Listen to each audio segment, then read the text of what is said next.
आइए जानते हैं देश और दुनिया की सिलेक्टेड काम और महत्वपूर्ण 25 बड़े खबरें सिर्फ 10 मिनट में। तो दोस्तों, अभी तक आपने इस वीडियो को लाइक नहीं किए तो वीडियो को लाइक करके चैनल को सब्सक्राइब जरूर कर लीजिए।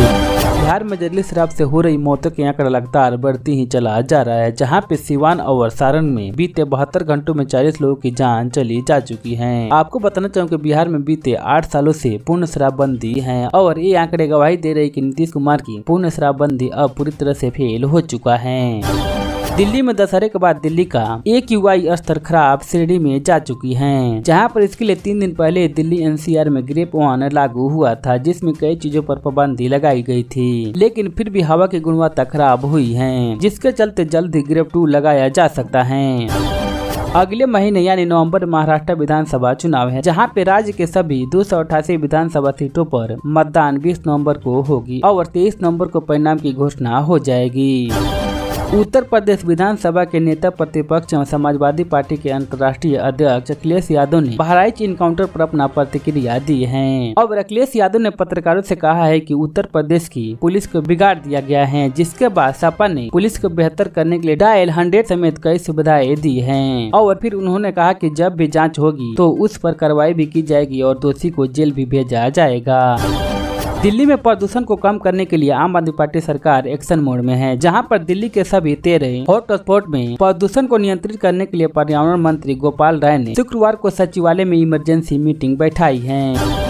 पिछले 3 दिनों में 1 दर्जन विमानों में बम होने की धमकी से मच गया है हड़कंप, जहां पर एयर जांच में सभी धमकियां झूठी पाई गई हैं। इसलिए कई घरेलू और अंतर्राष्ट्रीय उड़ानों को मिली बम की झूठी धमकियों पर अपनी जांच तेज करते हुए दिल्ली पुलिस ने गुरुवार को सोशल मीडिया प्लेटफॉर्म को पत्र लिखकर धमकी भेजने वाले पोस्ट वाले अकाउंट को डिलीट करने के लिए बोली है।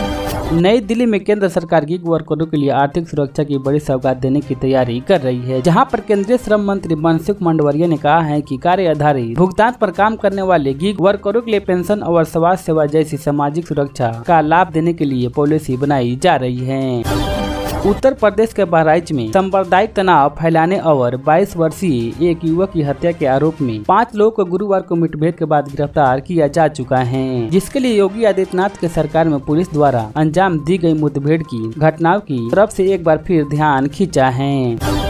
देश की राजधानी दिल्ली में जवाहरलाल नेहरू स्टेडियम में 20 अक्टूबर को वेदांता दिल्ली हाफ मैराथन का आयोजन हो रहा है, जहां पर इसमें काफी लोग भाग लेने वाले हैं। इसलिए प्रतिभागियों की सुविधा को देखते हुए रविवार को दिल्ली मेट्रो ने अपनी सेवाएं को समय से पहले शुरू करने की घोषणा की है, जहां पर दिल्ली मेट्रो के अनुसार यात्रियों की सहूलियत के लिए इस रविवार यानी कि 20 अक्टूबर को सुबह 3:15 से 4 बजे के बीच 15 मिनट के अंतराल पर ट्रेनें उपलब्ध होगी और 6 बजे तक 20 मिनट के अंतराल पर चलेगी और इसके बाद नियमित मेट्रो शेड्यूल फिर से शुरू हो जाएगा। उत्तर प्रदेश ने अपने 24 वर्षों के विकास यात्रा में आर्थिक मोर्चों पर अभूतपूर्व सफलता हासिल की है, जहां पे राज्य का सकल राज्य घरेलू उत्पादन GSDP 24 गुना का इजाफा दिया है, जबकि प्रति व्यक्ति आय में भी 17 गुना का इजाफा हुआ है। असम में अवैध घुसपैठ पर की जाएगी कार्रवाई, जहां पे भाजपा बोली सुप्रीम कोर्ट का फैसला ऐतिहासिक है। तमिलनाडु में हुआ दाल खरीद घोटाला, जहां पे भाजपा ने राज्य सरकार पर 100 करोड़ रुपए का भ्रष्टाचार करने का लगाया आरोप। बहराइच के रास्ते लॉरेंस गिरोह ने नेपाल में बनाया ठिकाना, जहां पे मुंबई पुलिस ने डाला डेरा। उत्तर कोरिया सैनिक ने यूक्रेन के खिलाफ लड़ने की तैयारी में जेलेंस्की ने दुनिया से युद्ध रोकने की अपील। पाकिस्तान के लाहौर में दुष्कर्म की वारदात के बाद हिंसा भड़की, जहां पर एक छात्र की मौत हुई, जिसके बाद प्रदर्शनकारियों ने कॉलेज में लगा दी आग। दिवाली से पहले महंगाई पर लगेगा लगाम, जहां पर महाराष्ट्र से सस्ता प्याज ला रही है कंदा एक्सप्रेस। जल्द नीचे आएगी टमाटर के दाम, जहां पर लोगों को मिलेगा राहत और उपभोक्ता मामले की सचिव ने बताई तेजी की वजह। झारखंड में पहले चरण के लिए 43 सीटों पर आज से होगी नामांकन शुरू। सुप्रीम कोर्ट ने बॉम्बे हाई कोर्ट के फैसले को पलटा और मौत की सजा पाए व्यक्ति को किया बरी। भारत की बढ़ती अर्थव्यवस्था बड़ी आबादी बढ़ाएगी कार्बन उत्सर्जन, जिसका मूडीज की रिपोर्ट में हुआ खुलासा। आम आदमी पार्टी नेता सत्येंद्र जैन की जमानत याचिका पर आज होगी फैसला और इसी के साथ आज राष्ट्रपति धनखड़ रहेंगे मोहाली के दौरे पर। बहराइच में शांति के बावजूद सरकार है दहशत में, जहां पर 5वें दिन भी घरों में कैद रहे अधिकतर लोग। अर्जी कर मामले में बंगाल ने उठाया बड़ा कदम, जहां पर कोलकाता के सभी अस्पतालों से हटा सिविक वॉलंटियर। प्रदूषण से हाँफ रहा है उत्तर प्रदेश, जहां पर पश्चिम में ज्यादातर हालात हुई खराब और वहीं पर झांसी और बरेली में हवा अभी भी है साफ।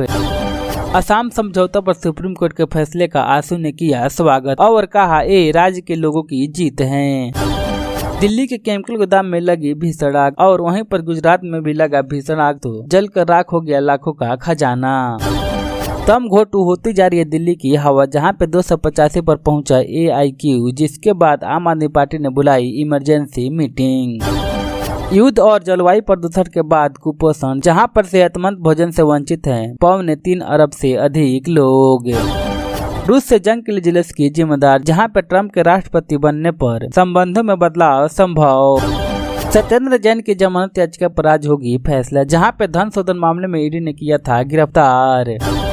एडीएम मौत मामले में जिला पंचायत अध्यक्ष दिव्या पर हुआ केस और पद से हटाया गया, जिसके बाद आत्महत्या के लिए उकसाने का आरोप लगाया है।